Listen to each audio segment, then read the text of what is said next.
1 minute? Okay.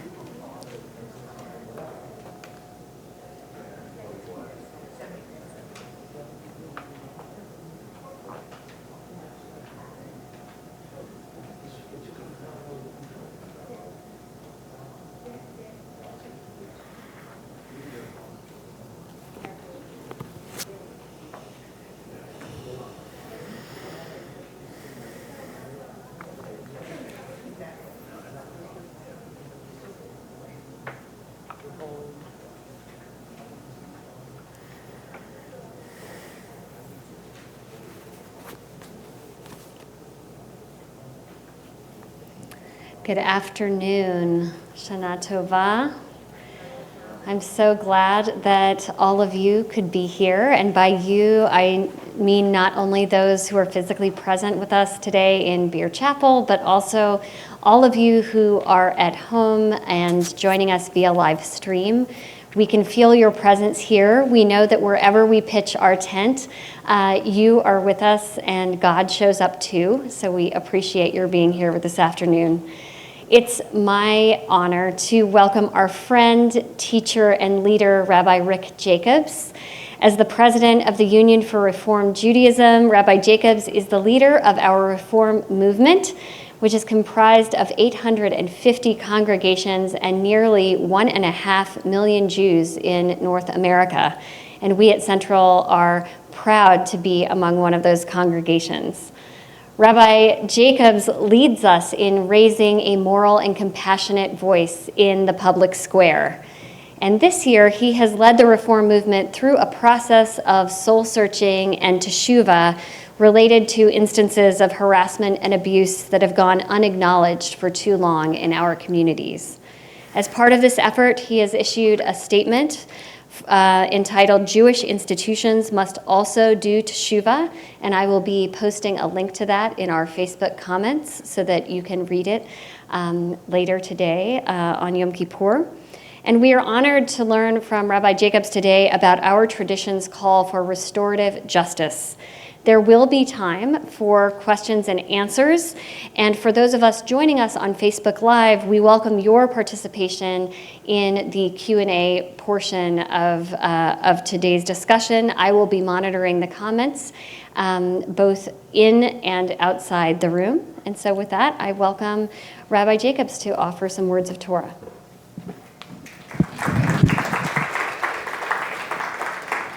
Thank you so much, Rabbi Auerbach, for those beautiful words of introduction, and to Rabbi Buchdahl and Dr. Shani Silverberg and all the amazing leaders of this great congregation. Thank you for the invitation, and to all of you sitting here in the chapel and all those who are joining us through live stream, welcome. It's going to be hopefully an important chance for us to learn together at a critical moment in a critical day, but also in a larger set of questions that are facing not just the Reform movement, but pretty much the whole world.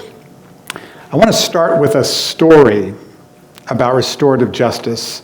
It actually took place, and it took place in England, and it involves an Orthodox rabbi and an instance of anti-Semitism. So if you can just use your kind of contemporary events heads, this is so real to the world that we're living in.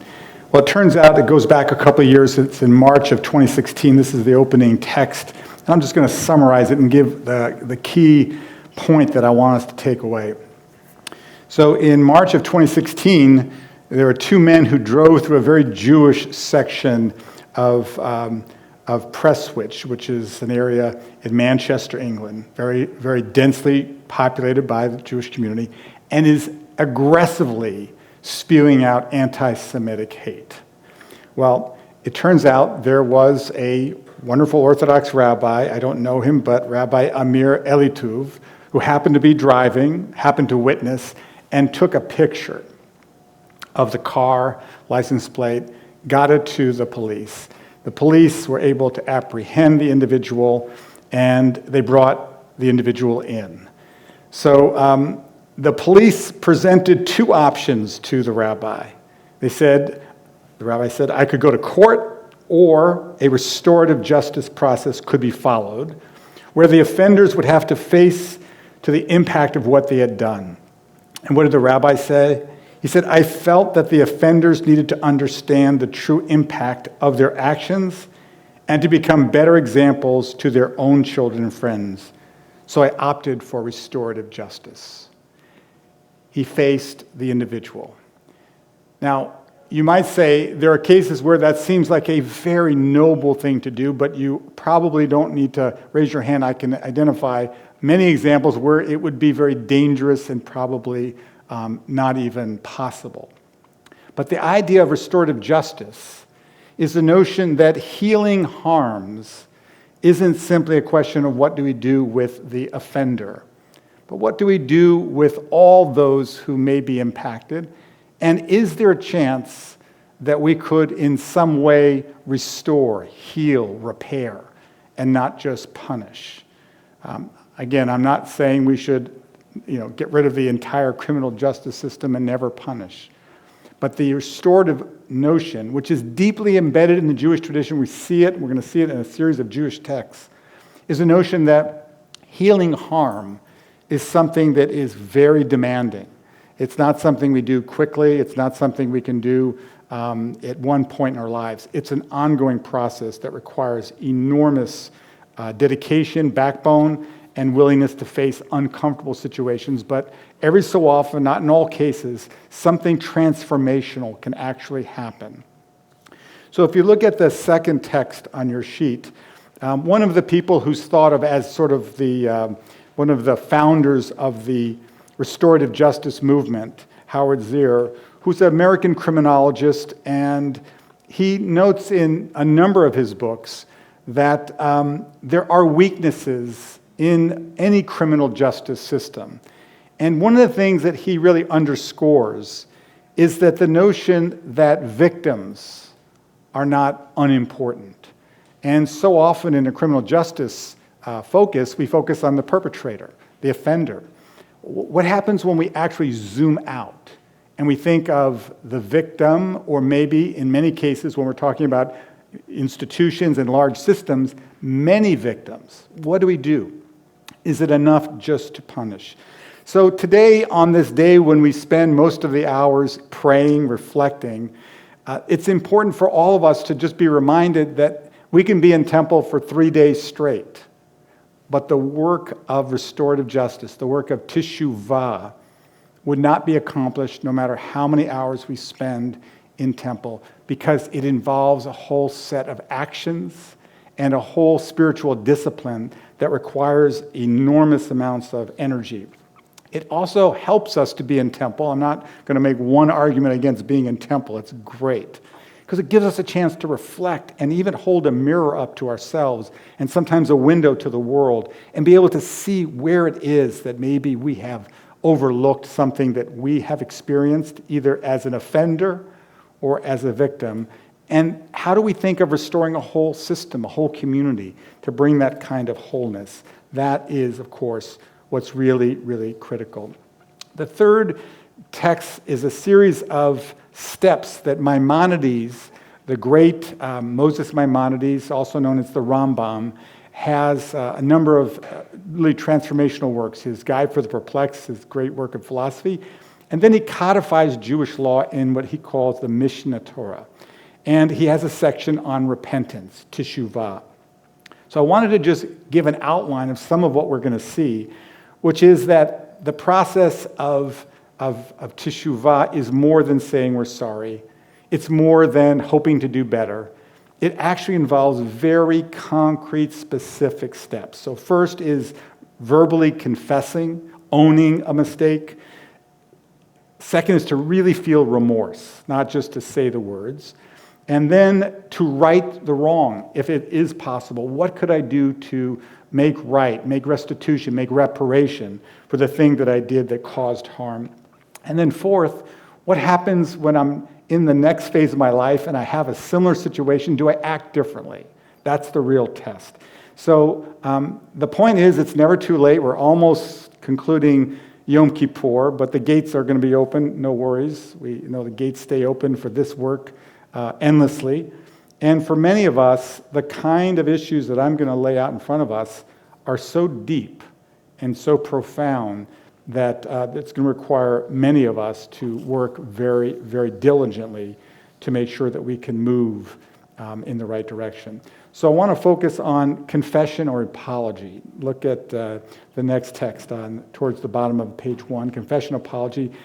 And the amazing text from Maimonides, this is from his Mishnah Torah, the laws of repentance. He says, anyone who verbalizes his confession without resolving in his heart to abandon sin can be compared to one who immerses in a mikvah, a ritual bath, with a reptile in his hand. Now, this is really a very powerful example, but it may be lost on us, centuries later.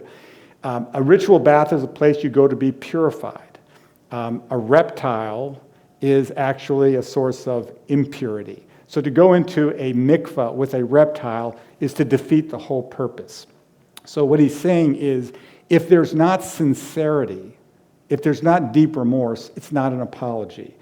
I happen to go through a number of tomes to find non-apologies by politicians and religious leaders. But I refuse to put their names next to them because this is not what it's about. It's about trying to become aware of language. It's stunning, actually, how many people are busy apologizing in public life, but they actually aren't really apologizing. And you'll probably laugh and recognize some of the tricks of the trade, how to make an apology not real. So underneath apology without remorse, first one is, I do apologize if you're offended by that. Is that an apology? No. It's on you. I mean, you probably took it too seriously, but I certainly didn't do anything wrong. Or the second one, if I've offended anyone, I'm sorry. Like, I don't own that I did something, or I should be really looking at my own deeds and my own words. The last one is just classic, and if you're really an avid reader of politics, you probably would take a wild guess, but this one is, am I sorry? Of course, if I did the things they said I did. Now, why do I give these 3 examples? Because something so simple as confessing is not so simple, particularly in this moment, in this time, for all of us who live in a complicated world. So the idea that anyone could really apologize with sincerity, with deep remorse, is itself something that takes a lot of courage. And it certainly takes a lot of backbone. I want to give, to me, the most recent and stunning example. The head of the ADL, the Anti-Defamation League, Jonathan Greenblatt, the CEO, apologized just a couple of days ago in a CNN op-ed that he wrote, and he apologized for a stance that the ADL took regarding the mosque that was going to be created downtown near to where the trade centers once stood. And the ADL took a position publicly against the mosque. I know I actually debated on CNN in that moment the stance that they took. But Jonathan Greenblatt realized, looking at the urgency of the 20th anniversary of 9/11, he paid attention to the withdrawal from Afghanistan. He said, our stance helped to create more anti-Muslim experiences in our community. We have to own that. So his apology wasn't simply a distant thing that happened and trying to just sort of smooth it over. He saw the urgency of apologizing publicly. He did it in the pages of the media. And I think it's just a powerful example of somebody owning a decision, a painful decision, now, upon reflection, a wrong decision, and wanting to do it so that something good could happen. Harm that was caused by the decision could be made better. I want to give another example. I had the privilege on Tuesday to meet with King Abdullah of Jordan. There was a small group of Jewish leaders. We met with him. He's here for the UN General Assembly. And, we had a chance each to ask questions, and again, it was off the record, so all I'm going to comment is on what I said, not what anybody else said. I remembered his father, King Hussein. You may remember the story too. It was 1997. A deranged Jordanian soldier killed 7 Israelis. It was just a horrific, painful moment. What did King Hussein do? He didn't write an op-ed. He didn't take to the airwaves with a microphone and apologize. How would you apologize for the murder of these 7 Israelis? He went and paid Shiva calls to the families. The king of Jordan went into their homes and sat with them on the floor and even bowed down to express the pain and the loss of these souls. Now, I can tell you that, King Hussein no longer walks the earth. His son, King Abdullah, is now the king of Jordan.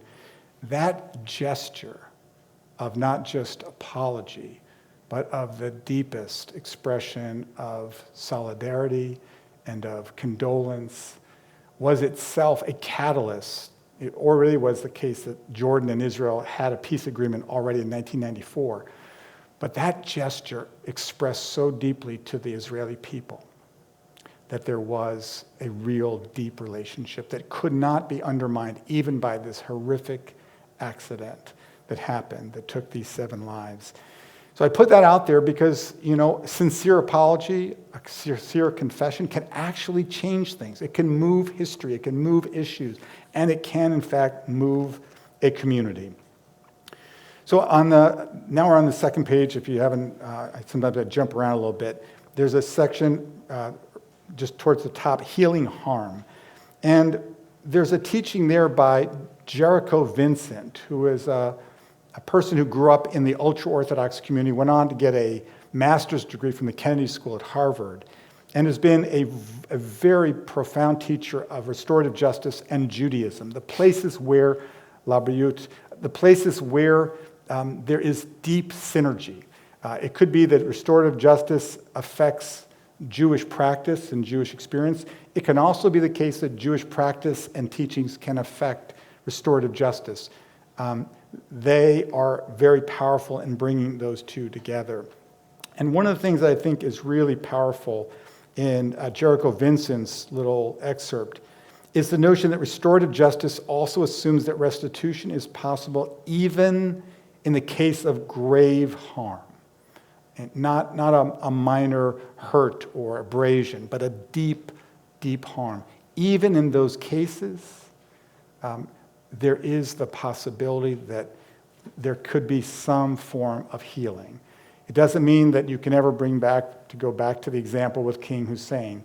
Those seven Israelis aren't coming back to life, and there's no amount of money that could compensate for the loss of these souls. But this restorative justice is exactly the way that sometimes we can take on the most challenging and the most difficult examples. We're going to look at the Truth and Reconciliation Commission in South Africa in just a moment. But first, let's get another one of the powerful teachings of Maimonides as frameworks. So the next text on page 2, which in the English says repentance and Yom Kippur. So this is a reminder that when we do all of our al-chet shechatanu, for the sin we have sinned, those are for sins between each of us and the Holy One. But a hurt or a wrongdoing, an act of wrongdoing between us and other people, all of the time in temple does not heal that hurt. We have to go to those individuals. We have to face them.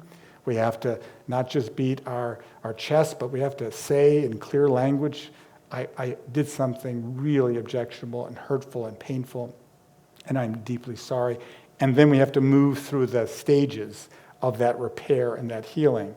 So I want to particularly note how Maimonides uses language, because it's a little bit provocative. So he says, repentance and Yom Kippur only atone for sins committed between a person and God. And then the examples he gives, one is to eat forbidden food, right? Well, he obviously knows there's a category of food in Jewish tradition that we don't eat. That is not a sin between people. It's not a sin between the restaurateur or the person who sold it. it's between that individual and God. And then, this is really important, and I've translated it very carefully, or when someone engages in consensual but illicit sexual relations, meaning it's a moral offense, but it is not an offense of one person to the other. I know many of us would say, wait a minute, that category is just not a category that we can, in hard and fast ways, define.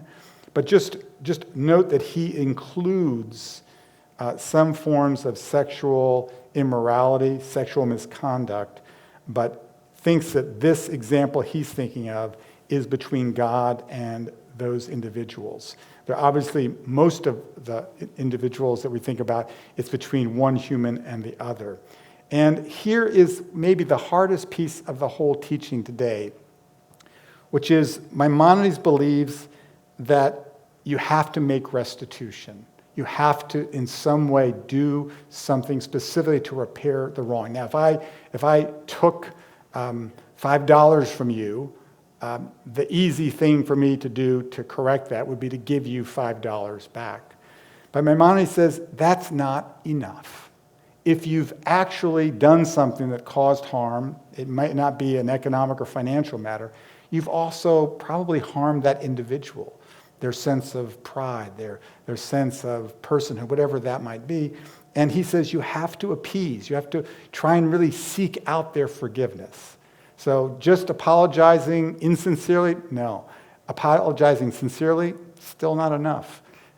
We have to work to earn someone's forgiveness. But the restitution is a critical part of it, but it's not the totality of it. I wanted to just lay that out. So let's go to maybe the hardest example this afternoon, which is the South African Truth and Reconciliation Commission. You may know the stories about it. It took place in 1995 in South Africa.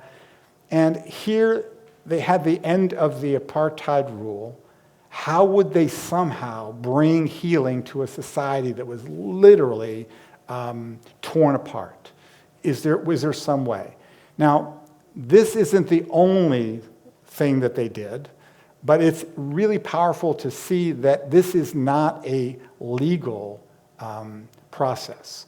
The Nuremberg trials were legal, and people who were brought into the Nuremberg trials for crimes that they committed against the Jewish people, they were brought to a judicial process. They created in South Africa something that we haven't seen very often, but it's, I believe, a very powerful example of restorative justice. So the first thing is, not everyone who wanted to bring a case to the Truth and Reconciliation Commission was allowed to. You applied, and there were thousands that were. And this one example and a rabbi's response to what he witnessed is, I think, an example of that clash between our righteous sense of justice in Judaism and this notion that forgiveness sometimes looks like it's clouding what the right or just thing ought to be. So the case is actually in a really important book by Solomon Schimmel called Wounds Not Healed by Time. And he tells this story from the Truth and Reconciliation Commission where a policeman who had ordered that 2 houses in a black township would be set on fire. 7 adults and 5 children were inside, and all 12 were killed. The amnesty rule, when it was accepted, said that the officer, by telling this story and owning the horrific action, is now exempt from any legal culpability. Well, there's a rabbi who's watching this, and he can't believe what he's hearing. The policeman is in the presence of the families who lost their loved ones. He tells the story about how this happened, his feeling of deep sorrow that it happened. And as the officer is talking, the rabbi is saying, I can't believe this. He said, this is outrageous. How in the world is this all right? So the rabbi says, you can sadistically murder 12 innocent people by burning them alive and then just say you're sorry? That's truth and reconciliation. How is that right? And it's certainly a critique that many of us might have felt were we to have been in the room. But it's also important to note that something happened in these hearings. People were able to tell the hardest truths of things that happened during the apartheid regime. And victims and perpetrators sat together. There was a process of hearing. There was a process of owning what had happened. And not in all cases, but in many cases, it began a very deep process of reconciliation. Not always possible, but sometimes worth reaching for. So I give that example because I think there are a lot of us who are just scratching our heads, thinking, is this really an alternative? How is that possible? But the question is, and we're going to look at in a few moments after we get into some really hard cases, we're going to look at also what happens with reparations. So I just give you a little advance.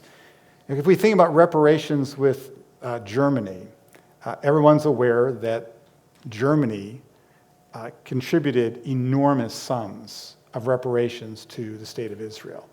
We think it was, over time, it's close to $100 billion. And it's still ongoing, right? So there is a reparations that goes alongside of, yes, there was a judicial process, the Nuremberg laws, and Nazis were hunted down, brought to trial. Many were incarcerated, even the celebrated Eichmann in Jerusalem. But the reparations brought a different kind of healing, and the relationship today between the state of Israel and Germany is extraordinarily close. It's kind of a remarkable feat of history. But before we do a little bit more with reparations as an example, as Rabbi Auerbach introduced, we have in the Reform movement, and I'm going to say in Jewish life, and I'm going to broaden it to humankind, we've been going through a reckoning about sexual abuse, sexual predator, sexual immorality that has in so many cases been ignored, overlooked, and not brought to any kind of justice, restorative or any other kind. And the question is, what's at stake and what's involved, and how do we go through that deeper process? So there's a text, if you look on page 3, sexual abuse, teshuva, and restorative justice. So the teaching I begin with in this section is from an Orthodox researcher who is part of the Orthodox Union Center on Communal Research. She's also part of the SRE endeavor, which is Safety, Respect, and Equity. It's a network of over 140 Jewish organizations that are working to make our communities safer, more filled with respect, and more equity, and particularly thinking in terms of making them safe from sexual predators and sexual misconduct. One of the things that she says is powerful is to say that there's also times when it's not an individual, it's an organization, it's a community, it's a country, it's all of these things. How do we get our heads wrapped around a process that involves many more than a few individuals? It's so profound, it involves something very systemic. And then she, and again, this is not something that's unique to any denomination in Judaism. The Orthodox, the Conservative, the Reform, the Reconstructionists, the Episcopalians, the Presbyterians, the Catholics. Where do you want to look? It's across the board in every one of these communities. And I'm just going to say, in too many of our communities, it's still the case that people look the other way. And it's simply undermining the very moral integrity of our communities. So how do we go about addressing those kinds of issues? Turn to the Shamnu. This is a creative Ashamnu. Now, we've already sang the Ashamnu how many times? I think, it's one of those, if I sing right now, it's going to probably cause the internet to basically decompose. So I'm not going to sing it. But we just sang it just a few moments ago. We're going to sing it again in the later afternoon, Mincha and Ne'ilah. And it's an alphabetical acrostic of sin. So, all the different things, Ashamnu, Bagadnu, go through the whole litany. These remarkable individuals created an Ashamnu for sexual misconduct. And they don't mince words. And honestly, it would be something that we could, in fact, say, and I'd actually want us to just say a little bit of it together. I guess some of you who are on the live stream, you may be sitting alone in your home, you may be with others, and your screen may tell you that you're on mute, but I still would ask that we try to vocalize some of what we're going to say. It's written in the collective. It's in the plural. It's not one person. It's an entire community, right? Remember Abraham, Joshua, Hessel? Some are guilty, all are responsible. We're all part of this community. We're all responsible for keeping it safe. So let's just do this together out loud and see if just some of the litany of pain is felt in a different way. If you feel that you want to do this as we sometimes do when we sing our Shamnu, then let's do it, because we're still in a liturgical moment. It's Yom Kippur afternoon.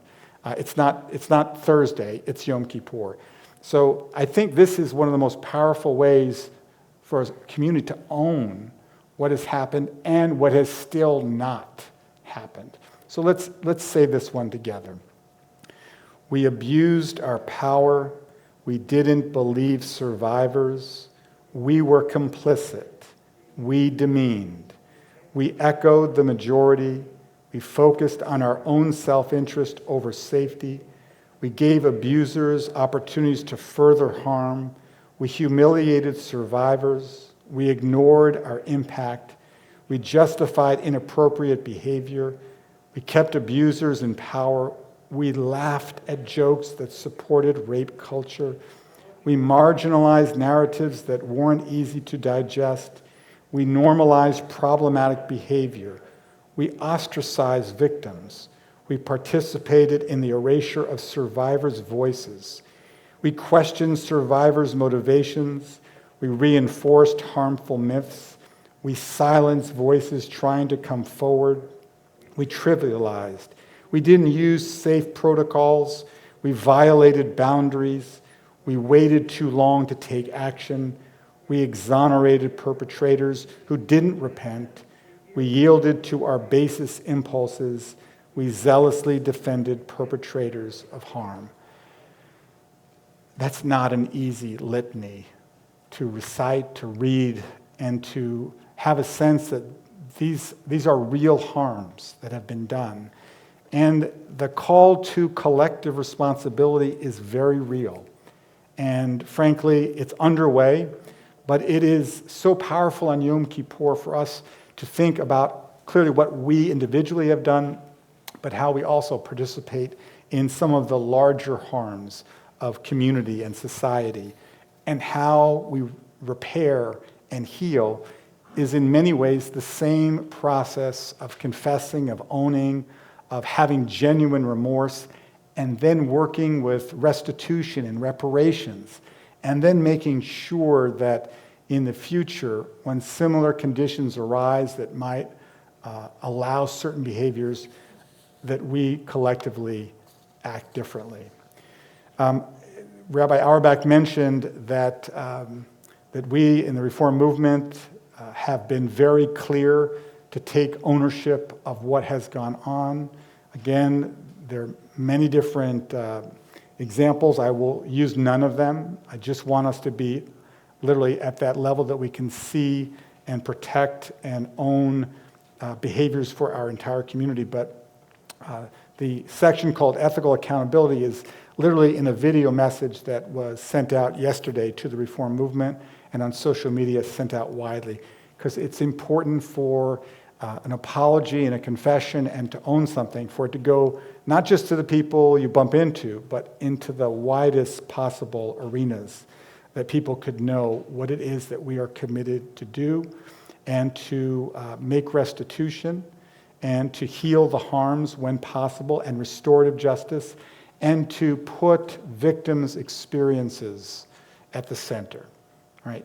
That is absolutely key to this work, and it's painful, and it's underway, and there's more to be done. So I feel like that probably needs just a deep breath. So just take a deep breath with me. We're going to come back, and I hope in the Q&A we'll have a chance to do some of that. I want to just, the last section, I just want to make further mention about reparations. So the reform movement, at our last biennial in Chicago in 2019, which feels like it was 15 years ago, because it was before the pandemic, we passed a resolution on reparations. Not that we know exactly how reparations ought to be carried out for African Americans in the United States, but this was a resolution about studying and coming up with some collective sense of what could we do. What would be a restorative? What would be a reparation that would, again, not wipe away literally generations of harm, but address it in a very real way? Well, I can tell you that there are people in our Reform community who say, well, reparations, that's not something we would be supportive of. Well, as I mentioned, in Israel, it not only was debated, by the way, the Knesset debated whether to accept German reparations. Any idea of how unanimous the support was to accept? It was not unanimous. In fact, the actual numbers, because I went and checked, because I wanted to see, 61 to 50. Again, there are 120 people in the Knesset, so a few obviously didn't vote. But there was some very significant opposition, including from Menachem Begin, who went on to become prime minister, to think about whether we would morally be compromised by accepting, in a sense, blood money from Germany. But Israel received a very large sum, and individual Holocaust survivors to this day still receive reparations payments. So it is actually something we as a people have experienced. So if we have some different views, I remember a great sermon I heard this morning from Rabbi Buchdahl. We can actually have different views. That's very Jewish, right? We can have Rabbi Yochanan ben Zakkai and Reish Lakish. That's Jewish. It was in the Knesset, there was a debate. There was a decision as well, but there was debate. We simply wanted, as the Reform movement, to say we are in favor of studying and seeing if there's some way that our country could figure out a way to make some kind of restitutions. Now, you may be aware of a phenomenal book, Cast, by Isabel Wilkerson. Rabbi Buchdahl did a phenomenal interview with her for the Museum of Jewish Heritage months ago, but you can Google and find it. It was wonderful. Well, Isabel Wilkerson, one of the things she studies is reparations in Germany, and here's what she says.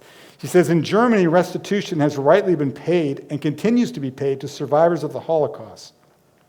In America, however, it was the slaveholders who got restitution, not the people whose lives and wages were stolen from them for 12 generations.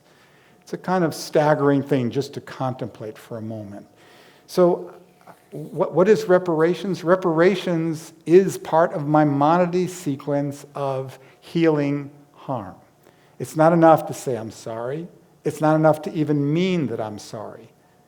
It's important, if it is possible, to make some kind of restitution, some reparation, repair. And in some cases, it's simply impossible. But in other cases, like with Germany and Israel, it is possible. So I put that out there. I think what I'd like to do, Rabbi Auerbach, if you're not too tired at this point in the Yom Kippur afternoon, to do some walking around with a microphone, and certainly to invite people online that they could use the chat in Facebook to pose questions. And again, I would just ask if you could pose a question to any one of the things that we talked about, or maybe something that we haven't talked about that's weighing heavily on you.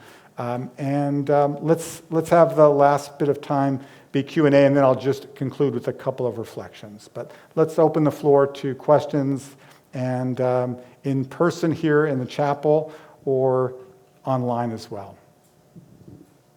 Hi, can you hear me? Yes, we can hear you fine. Those masks.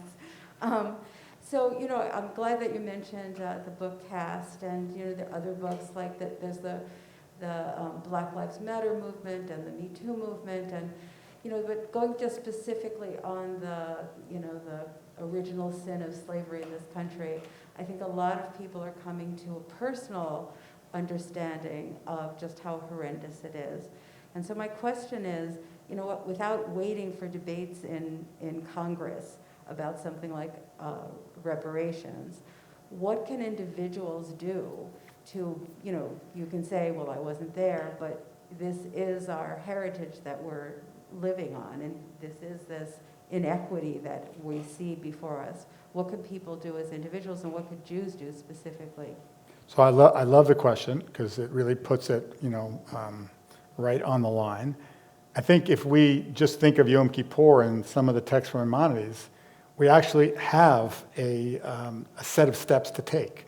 So I think the first thing for us is to really acknowledge what we have been a part of. Now you could say, well, my family only came in 1904, but Jim Crow went on for, obviously, in some ways, the new Jim Crow is still going on. So I think to acknowledge and to help to build a conversation among many different parts of American society that this actually is real, and it's potentially very important for the healing process, because it's not getting better. I don't know if you've turned on any media.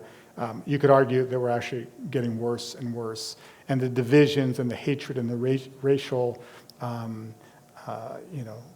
hate and bigotry and demeaning that goes on every day is poisoning our entire society. So I think the real question, and the question I wanted to pose, and you obviously are picking right up on it, which is we have to act. And we said as a Reform movement, we think a first step is to really study, and we're not going to just wait for Congress, but we can also build bridges within the faith communities. We can build bridges across lines of difference and all the different things that sometimes divide us. But the key is not just to feel bad. It's actually critical and potentially healing for us to act, and it's never too late.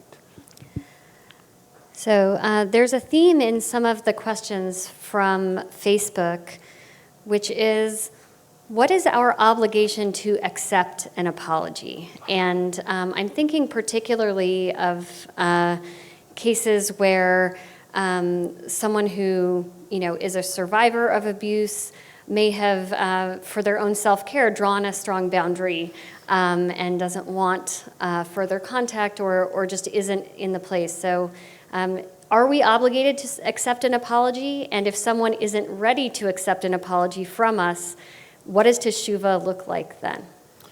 Thank you. There's a really profound question. So thanks for all the people who put that into the chat. Truth is, Maimonides gets into what are the steps you take when a person isn't ready to forgive. And there are actually a whole series of things, including even bringing potentially a group of rabbis, a group of members of the community to try and persuade.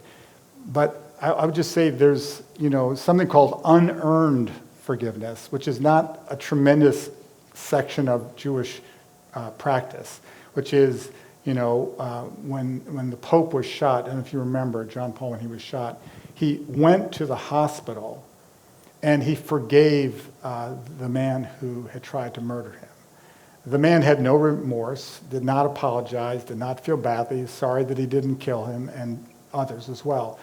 But the Pope was expressing unearned forgiveness, right? That's not an essential practice within Judaism. However, what do you do? Again, we have the hardest cases that are being asked in this discussion, but even just take that relative of yours, because we all have this relative, don't name the relative, who literally has done so many hurtful things, and then finally, after years, has come and apologized in a very heartfelt way.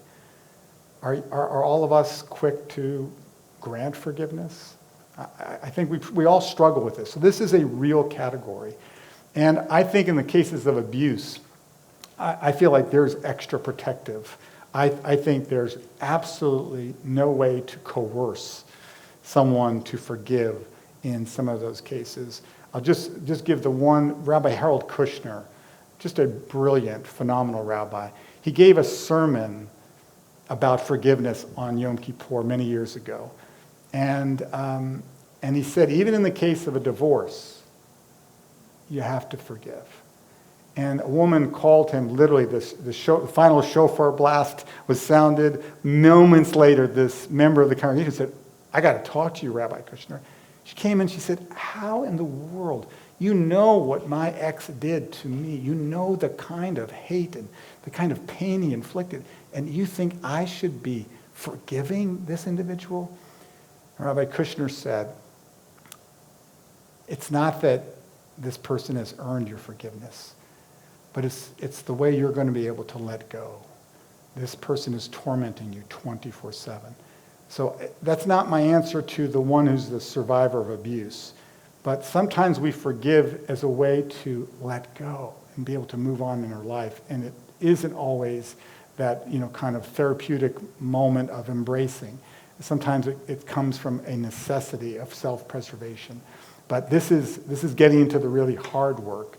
And that's why the Truth and Reconciliation was so, difficult for many to watch, because you had the families of victims and you had this policeman saying, I'm so sorry for, basically causing the death of 12 of your beloved family members.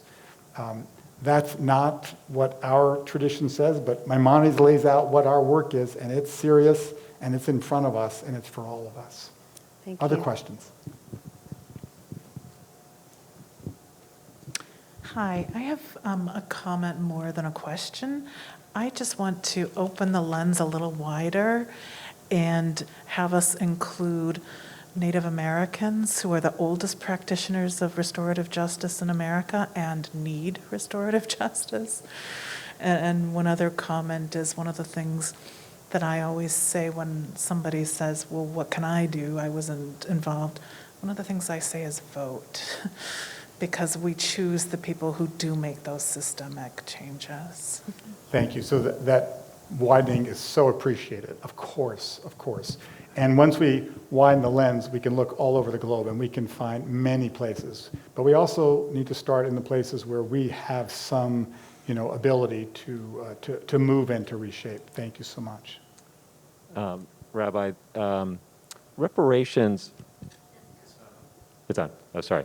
Reparations seems to indicate that whatever had happened is now over, and at least in my mind, and that we are trying to figure out a way to forgive and also come up with a way of addressing that.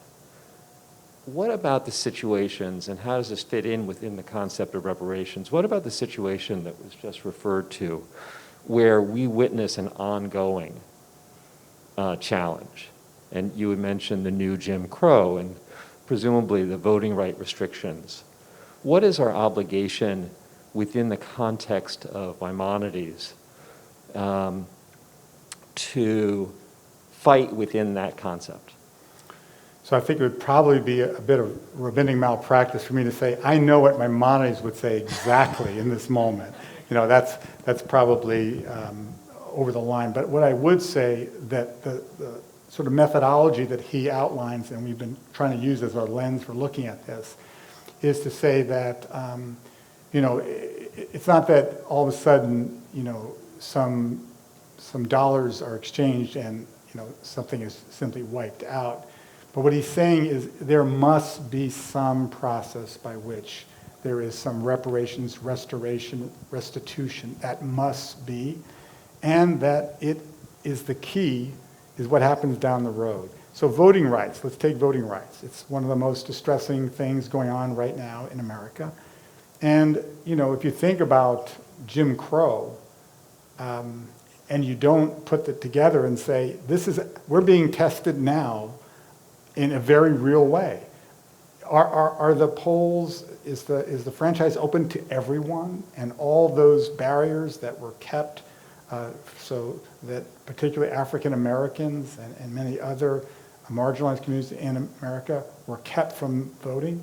So that's a perfect example of, that would be one of the ways Maimonides says in the fourth thing, make sure in new situations you don't act in that old way. So we can do that. The question is, can we do that without there being also some restoration in a deep, profound way? Can we just address it as the Voting Rights Act? What happens when George Floyd and so many others are killed on our streets? Those aren't just one, horrific thing followed by another horrific. It's a pattern. And the question is, what do we need to address the deeper, systemic parts? And also to make sure that we're not just looking back, but we're looking right into the moment we're in, and to make sure we don't allow things that must not happen to happen. But I think if we don't do the deeper restoration, I think it's very unlikely that we'll be able as a society to ever really turn that corner. Rabbi, I see that we have about 5 minutes. Do you have time for one more question, or do you? Of course. Okay, great. Hi. First of all, thank you so much for leading us in this learning. I wanted to know if you could comment on the challenge that a leader of a Jewish organization, of a large Jewish organization, faces in when circumstances like abuse come up or are realized after many, many years, in the feeling of the need to protect the organization and the legality and to protect the good that the organization does do.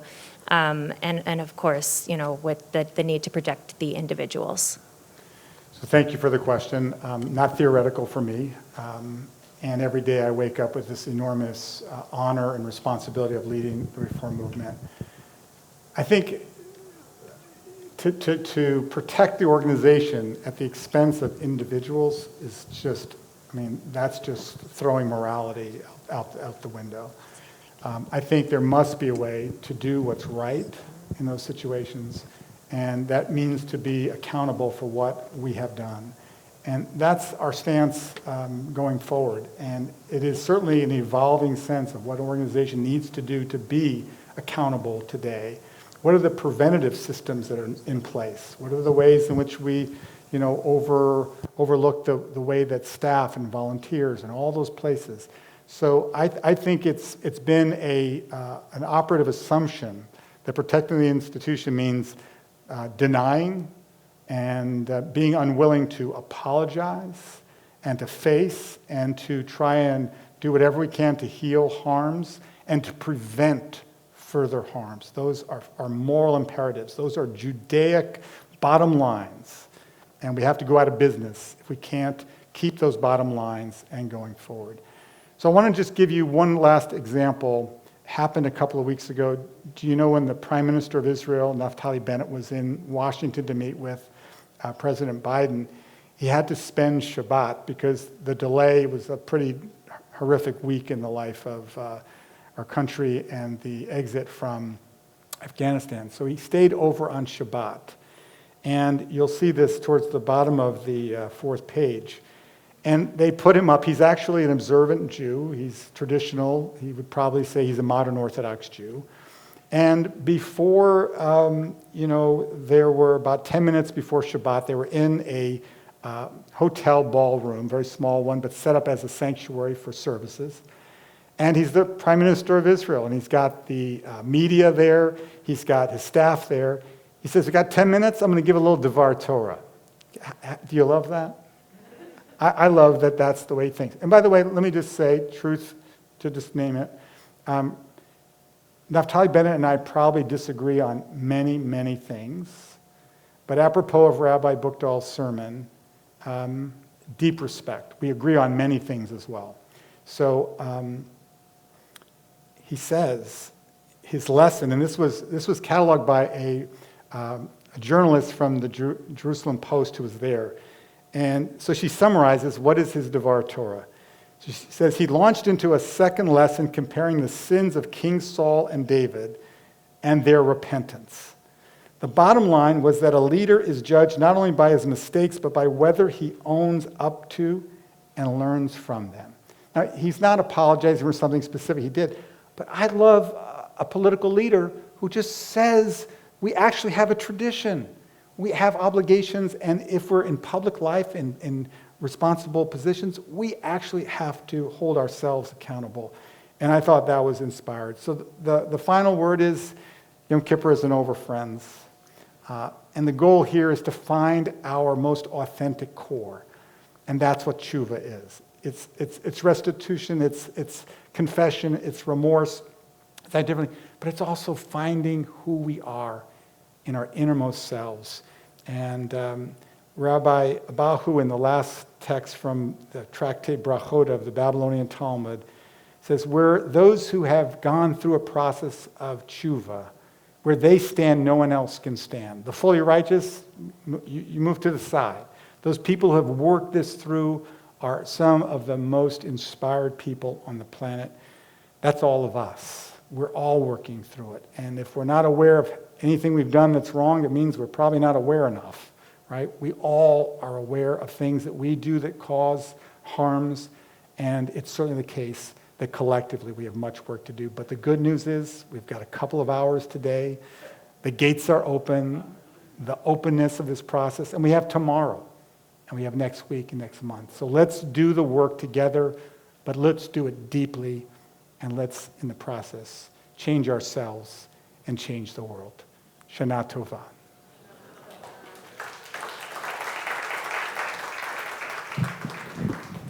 Rabbi, I just want to thank